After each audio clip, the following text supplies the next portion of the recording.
Good evening ladies and gentleman. আমরা নিলাম শুরু করছি 50 লক্ষ টাকার দান থেকে। 1 কোটি, 1 কোটি, 2 কোটি, 2 কোটি, 3 কোটি আমার বিট। 3 কোটি, ওয়াও, 10 কোটি। 10 কোটি। আর্চনাজি, আপনি তো শহরের অর্ধেক কিনে ফেলেছেন। আমাদের জন্য কিছু ছোট চুক্তি রেখে দিন। এই ব্যবসায়ীর কথা শুনে আর্চনার মুখে এক প্রাণঘাতী হাসি ফুটে উঠল। 50 কোটি। কিন্তু তারপর একটি আওয়াজ সেখানকার সবাইকে চমকে দিল।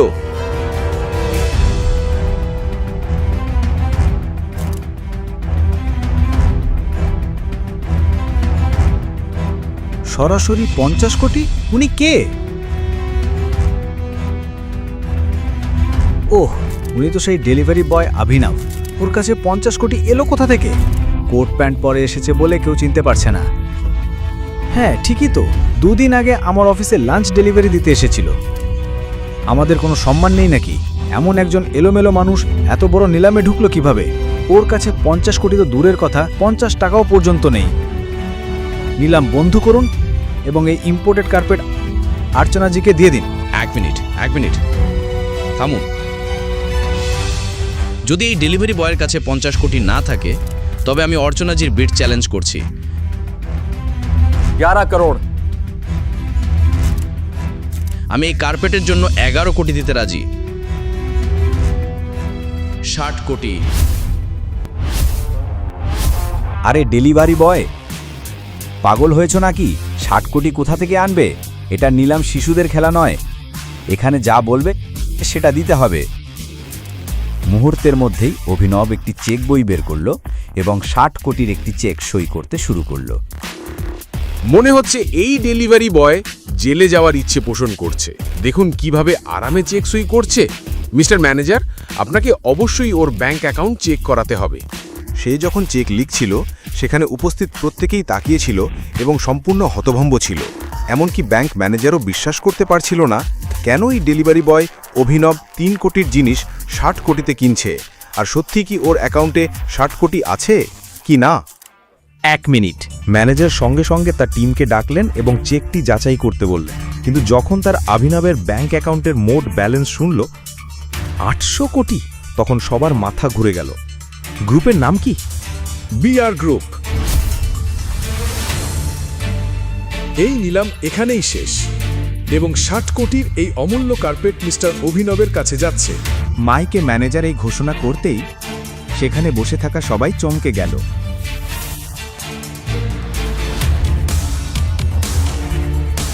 অর্চনা কিছুতেই বুঝতে পারছিল না, যাকে সবাই অকেজো ভাবত সেই অভিনবের কাছে এত টাকা কিভাবে থাকতে পারে। সে ভাবনায় ডুবেছিল। তখনই তার ফোন বেজে উঠল।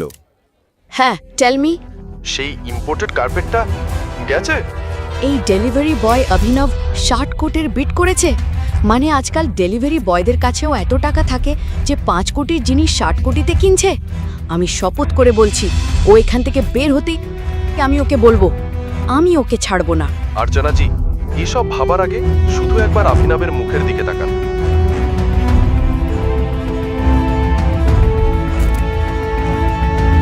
আর্চনা নার্ভাস হয়ে মঞ্চের দিকে হাঁটতে লাগলো, আর তার চোখ পড়তেই অভিনবের বাঁ হাতে থাকা আংটির ওপর সে পুরো হতবাক হয়ে গেল।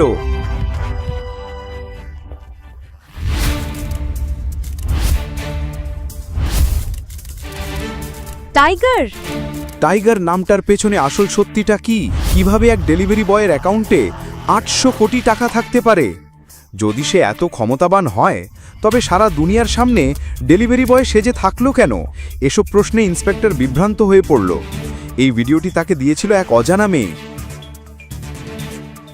কিন্তু এর আগে দুজন আলাদা গুপ্তচর ইন্সপেক্টরকে অভিনব সম্পর্কে কিছু বলেছিল। সে প্রথমে চেষ্টা করল প্রথম গুপ্তচরের বলা গল্পটা মনে করতে। অভিনব, আমার কথা শোনো।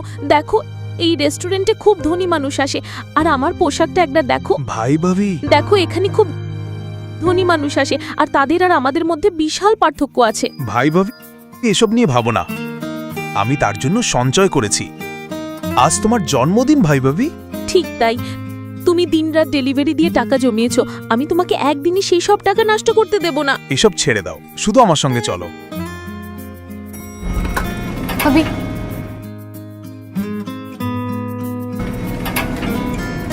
দাঁড়াও, আমি টেবিল দেখে আসি। অভিনবকে থামাতে বৈভবী দৌড়ে গেল, আর তাড়াহুড়ো করতে গিয়ে ধাক্কা খেয়ে এক ধনী মানুষের দামি সুকে ওয়াইন ফেলে দিল। তুমি কি অন্ধ? আমি ভীষণ দুঃখিত স্যার। ম্যানেজার, ওকে কে ভিতরে আমি ঢুকতে দিল? ভীষণ দুঃখিত। তুমি কি জানো এই স্যুটের দাম কত? 20 লাখ টাকা। আমি খুবই দুঃখিত স্যার। আমি এখনই এখান থেকে চলে যাচ্ছি। এই, তুমি কি ভাবছো আমি তোমাকে এভাবে ছেড়ে দেব? এটা 20 লাখের স্যুট। আমাকে 20 লাখ দাও আর এখান থেকে বের হও, নইলে কি?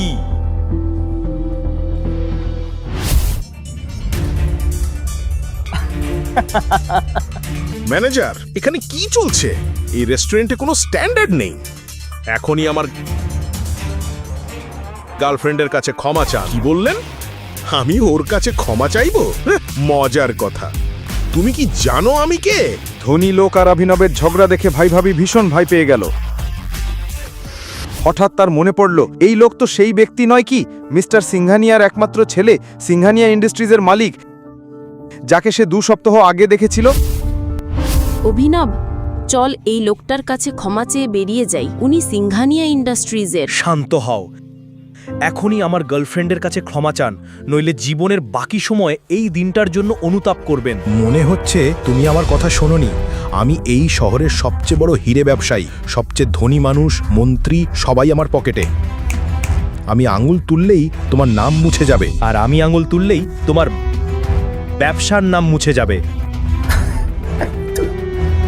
তুমি পাগল নাকি? সেই লোকটি অভিনব কি বলতে চাইছে বুঝে ওঠার আগেই অভিনব ফোন বের করে কাউকে একটা মেসেজ পাঠালো। মুহূর্তের মধ্যেই সেই ধনী লোকের ফোন বেজে উঠল। থাক। হ্যাঁ বাবা। ছেলে, আমরা শেষ হয়ে গেছি। আমাদের কোম্পানির শেয়ারের দাম পড়ে গেছে, আর আমরা কোটি কোটি টাকা হারিয়েছি। 1 মিনিট বাবা, এটা কিভাবে সম্ভব? কেউ আমাদের ধ্বংস করার চেষ্টা করছে। তুমি কি কোনো ক্ষমতাবান মানুষকে রাগিয়েছো? যদি করে থাকো, এক্ষুনি তার কাছে গিয়ে ক্ষমা চাও। কে এই অভিনব এবং তার আসল পরিচয় কি? কিভাবে সে কয়েক মিনিটে কোটি টাকার সাম্রাজ্য ভেঙে ফেলল? কেউ উত্তর খুঁজে পাওয়া লাগেই অভি সেখানকে বেরিয়ে গিয়েছিল, এবং এটি ছিল অভিকে নিয়ে এক গুপ্তচরের বলা গল্পগুলোর মধ্যে মাত্র একটি, যা সে পুলিশ ইন্সপেক্টরকে বলেছিল। কিন্তু ইন্সপেক্টর কিছুই বুঝতে পারল না, কারণ একদিন আগে অন্য গুপ্তচর সম্পূর্ণ ভিন্ন গল্প বলেছিল। আর সেই গল্পই বৈভবী গরিব মেয়ে নয়, বরং ধনী, যে সবসময় অভিকে অপমান করত। এই স্ক্র্যাপ ডিলারকে আমার সঙ্গে জড়িও না, আর আমার বয়ফ্রেন্ড নিয়ে ভুলে যাও। শুনলে তো? এখান থেকে বেরিয়ে যাও। বৈভবী তোমাকে বের করে দিয়েছে, আর আজকের পর ওর কাছে আসার স্বপ্নেও দেখো না। বৈভাবী, আমার কথা শোনো। আমরা একসঙ্গে বাড়ি নেব ভেবেছিলাম। কুড়ে ঘরকে বাড়ি বলা হয় না অভিনব। এখান থেকে বেরিয়ে যাও।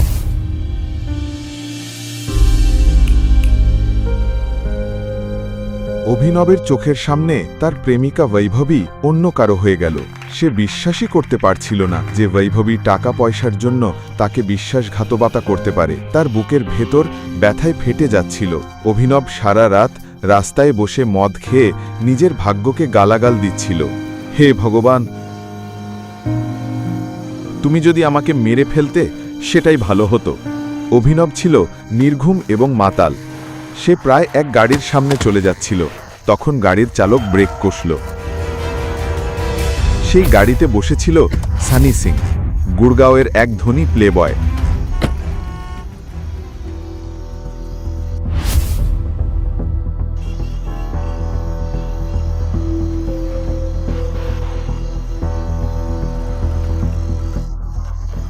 নেশায় ডুবে থাকা সানি অভিনবকে দেখে বলল, পারফেক্ট, একদম পারফেক্ট। ওকে তুলে গাড়ির ট্রাঙ্কে ঢুকিয়ে দাও। কিন্তু বস, এই লোকটা যা বলেছি তাই করো।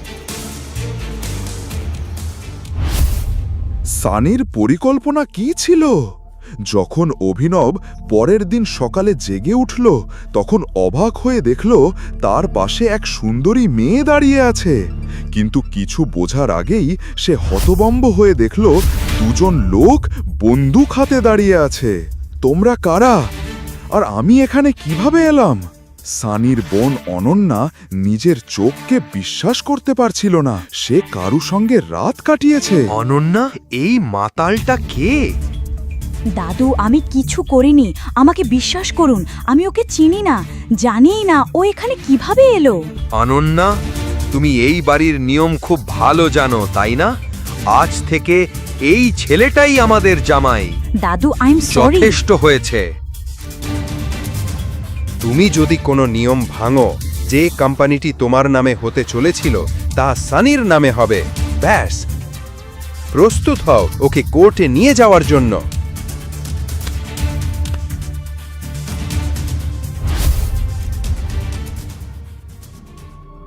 অভিনব এবং অনন্যাকে জোর করে কোর্ট রেজিস্ট্রারের সামনে বিয়ে করানো হলো।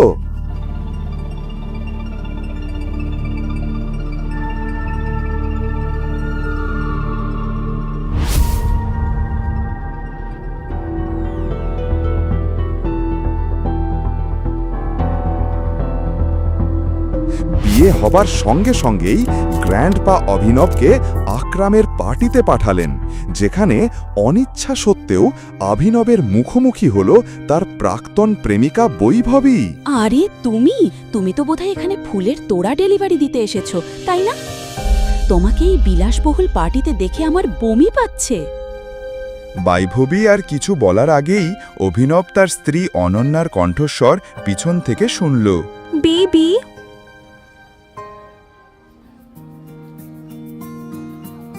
অনন্যা ভালোবাসা ভরা স্বরে অভিনবকে বেবি বলে ডাকতেই মনে হলো অভিনবের হৃদয় আবার ধুকপুক করতে শুরু করল। তুমি কোথায় ছিলে? দাদু তোমাকে ডাকছিলেন, চলো। সে অনন্যার প্রতি আকৃষ্ট হতে শুরু করেছিল। বেশি খুশি হওয়ার দরকার নেই। আমার বিনিয়োগকারীরা এই পার্টিতে আছে আর তারা জানে আমরা বিয়ে করেছি।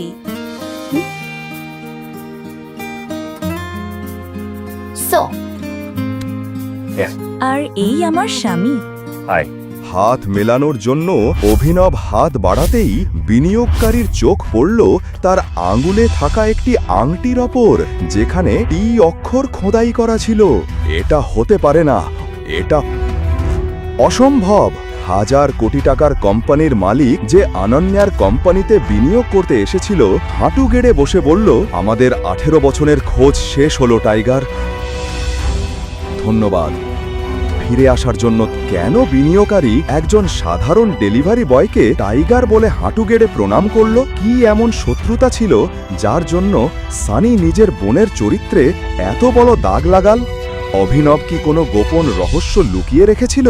সত্যের পাতা অনন্যের সামনে খুললে কি হবে? এই সব প্রশ্নের উত্তর পেতে হলে শুধুমাত্র পকেট এফএমে শুনুন।